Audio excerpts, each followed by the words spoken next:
ইসলামী শরীয়তে খোলা তালাক হচ্ছে এমন এক প্রকারের তালাক যেখানে স্ত্রী স্বামীর প্রতি অসন্তুষ্ট থাকে বা সাংসারিকভাবে বনিবনা না হয়, সেক্ষেত্রে স্ত্রী স্বামীকে খোলা তালাকের প্রস্তাব করতে পারে।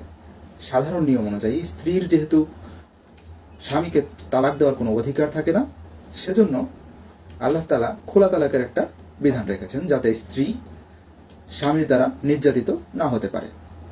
স্ত্রী যখন স্বামীকে খোলা তালাকের জন্য প্রস্তাব করবে তখন স্বামী সেই প্রস্তাব গ্রহণ করলে খোলা তালাক সাথে সাথেই কার্যকর হয়ে যাবে।